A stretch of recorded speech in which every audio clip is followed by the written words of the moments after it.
পৰ্বতজোৰাৰ থুৰিয়া পাহাৰত শক্তি প্ৰদৰ্শন বিপিএফ দলৰ প্ৰাৰ্থী মুনমুন ব্ৰহ্মৰ মাটিৰ পত্ৰা অৰুণোদয় আঁচনি দিয়াৰ প্ৰতিশ্ৰুতি মুনমুন ব্ৰহ্মৰ কোকৰাঝাৰত এইবাৰ বিপিএফ দলৰ সংখ্যাগৰিষ্ঠ চৰকাৰ হ'ব বুলি দাবী কৰে বিপিএফৰ প্ৰাৰ্থী মুনমুন ব্ৰহ্মই আমি পৰ্বতজনবাসী হিচাপে আমি বিপিএফ হৈ আমি জিকিম বিপিএফ জিকিব পৰ্বতজনত গোটেই সমষ্টি 40টা সমষ্টিত আমি 33টা সমষ্টি আমি বিপিএফ হিচাপে জিকি আমি সরকার গঠন করি লগতে পৰ্বতজোৰাবাসীয়ে এইবাৰ ইএম পদ লাভ কৰিব বুলিও আশ্বাস দিয়ে উক্ত নিৰ্বাচনী জনসভাত বিজেপি আৰু ইউপিপিএল দলৰ ক্ষুৰধাৰ সমালোচনা কৰা পৰিলক্ষিত হয় উল্লেখ্য যে 1 নং পৰ্বতজোৰা পৰিষদীয় সমষ্টিত নিৰ্বাচনী খেলখন আকৰ্ষণীয় হৈ পৰিছে সমষ্টিখনত প্ৰতিদ্বন্দ্বিতা কৰা প্ৰায়বোৰ প্ৰাৰ্থী হেভিয়েট প্ৰাৰ্থী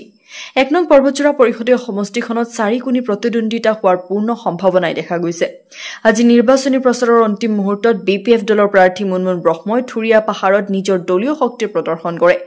অহা 22 ছেপ্টেম্বৰত নাঙলৰ ছবিত ভোট দিবলৈ সভাত উপস্থিত ৰাইজক আহ্বান জনায় বিপিএফ দলৰ প্ৰাৰ্থী মুনমুন ব্ৰহ্ম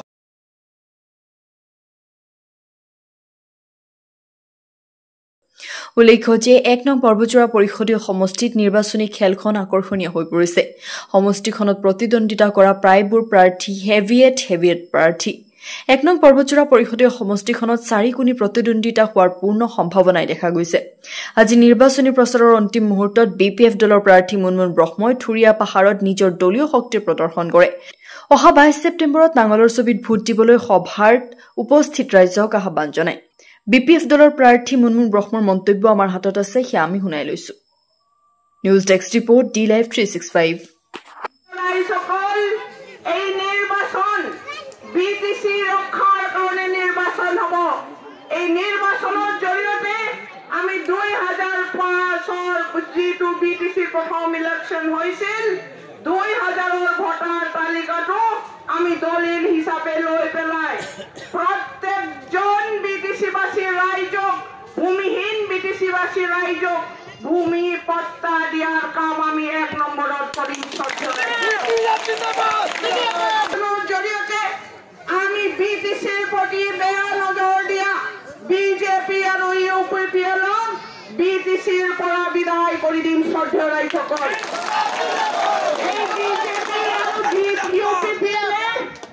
বিজেপি আৰু ইউপিপিএল আমাৰ বিটিসিক অন্যায় অত্যাচাৰ আৰু ধৰ্মৰ নামত বিভেদ কৰিবলৈ চেষ্টা কৰিছে 2003ৰ চুক্তি মৰ্মে আমাৰ বিটিসিক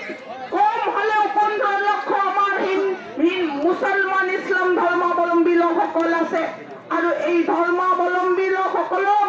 হেষ্ট নেষ্ট কৰিবৰ কাৰণে ধ্বংস কৰিবৰ কাৰণে উচ্ছেদ কৰিবৰ কাৰণে ইউপিপিএল বিজেপিৰ লগত বিটিসি দখল কৰিবৰ কাৰণে ষড়যন্ত্ৰ কৰিছে শ্ৰদ্ধেয় ৰাইজসকল বিপিএফ থাকাত হাগ্ৰামা মহিলাৰী থকা সত্ত্বেও আমি এই কাণ্ডটো প্ৰমাণ বড়ো ট্ৰেক্টৰ আৰু বিজেপিৰ এই কাণ্ডটো আমি কেতিয়াও বিটিসিৰ হ'বলৈ নিদিওঁ সেইটোৰ কাৰণে এই 22 তাৰিখৰ নিৰ্বাচনত আপোনালোকে সকলোৱে বিটিসি ৰক্ষাৰ কাৰণে বিটিসি থকা সকলো জাতি ধৰ্মাৱলম্বী লোকসকলক ৰক্ষাৰ কাৰণে আপোনালোকে আমি বিপিএফ হিচাপে ইউপিপিএল আৰু বিজেপিক বিদায় দিব বিচৰা এই যাত্ৰাত নিজৰ মূল্যৱান ভোট দি বিপিএফক জয়যুক্ত কৰাবৰ কাৰণে মই অনুৰোধ জনাইছো